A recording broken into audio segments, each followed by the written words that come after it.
India Pakistan cricket match మామూలుగా అయితే ఈ మ్యాచ్కు ఉండే క్రేజే వేరు. ఎందుకంటే మొత్తం ఇండియా పాకిస్తాన్ అభిమానులు మాత్రమే కాదు, క్రికెట్ని ఇష్టపడే ప్రతి ప్రేక్షకుడు కూడా ఈ మ్యాచ్ని లైవ్లో చూడాలంటే స్టేడియంలో చూడాలని చాలా ఇంట్రెస్ట్ చూపిస్తూ ఉంటారు.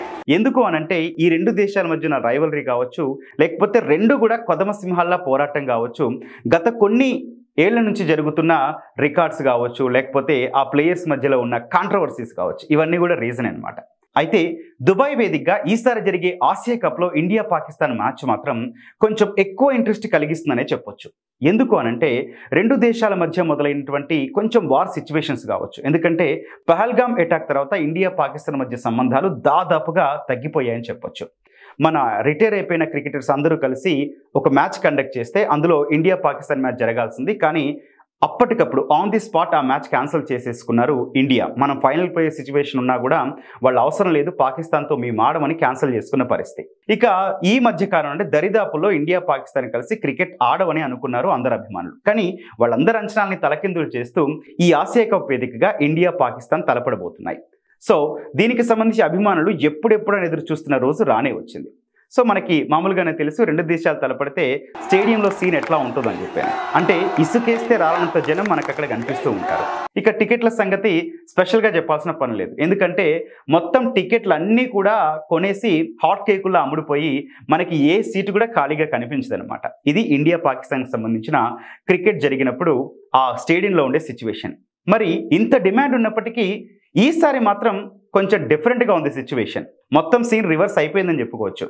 ఎందుకంటే టికెట్లు మాత్రం అనుకున్నంతగా అమ్ముడు పోవట్లేదు. ఎందుకంటే కనీసం 10,000 రూపాయలు లేనిదే మ్యాచ్ చూసే పరిస్థితి లేదనమాట. అంటే ఇద్దరు చూడాలంటే ఖచ్చితంగా 10,000 రూపాయలు సమర్పించుకోవాల్సిందే. ఇక అట్లాగే మనకి విఐపి రాయల్ బాక్స్కి వస్తే అందులో ఇద్దరు కూర్చొని చూడాలంటే ఏకంగా 2,30,700 రూపాయలు ఖర్చు చేయాలి.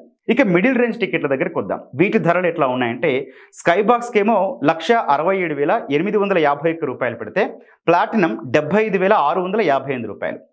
ఇక గ్రాండ్ లాంజ్ అయితే 41,153 రూపాయలు. ఈ ధరలు నిజంగా భరించలేమంటూ కూడా సోషల్ మీడియాలో అందరూ చెప్తూ ఉన్న పరిస్థితి.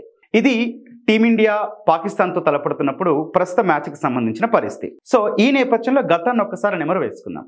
పాకిస్తాన్తో టీమిండియా ఎప్పుడు చివరిసారి ఆడింది అనేది ఒకసారి చూస్తే మొన్న వరల్డ్ కప్లో చివరిసారిగా పాకిస్తాన్తో టీమిండియా తలపడింది. ఇందులో 6 వికెట్ల తేడాతో టీమిండియా గ్రాండ్ విక్టరీ సాధించింది.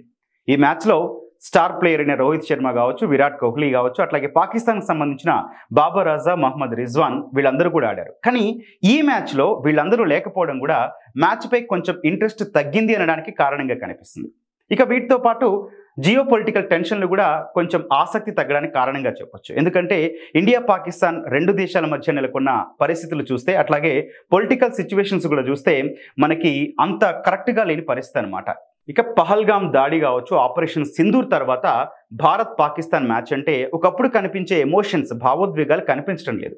రాజకీయ కారణాలు, బాయ్కాట్ పిలుపులు కూడా ఇంట్రెస్ట్ తగ్గడానికి తోడయ్యాయి. ఈ కారణాల వల్లే గంటల్లో అమ్ముడుపోయే, బ్లాక్లో రీసేల్ జరిగే భారత్ పాకిస్తాన్ మ్యాచ్ టికెట్లకు ఈ గతి పట్టింది. ఇక ఇంత మొత్తంలో పెట్టిన ఈ ధరలే భరించలేమంటే యాడాన్స్తో ప్యాకేజీలుగా అమ్ముతున్నారు. టికెట్తో పాటు లాంజెస్ కావచ్చు, ఫుడ్ కావచ్చు, ప్రైవేట్ ఎంట్రీలను ఖచ్చితంగా తీసుకోవాల్సిందే. అట్లాగే మ్యాచ్ నిర్వాహకులు అత్యాశకు పోతున్నారంటూ కూడా గ్రీడీ ఆర్గనైజర్స్ అంటూ అభిమానులు సోషల్ మీడియాలో ట్రోల్స్ చేస్తున్నారు.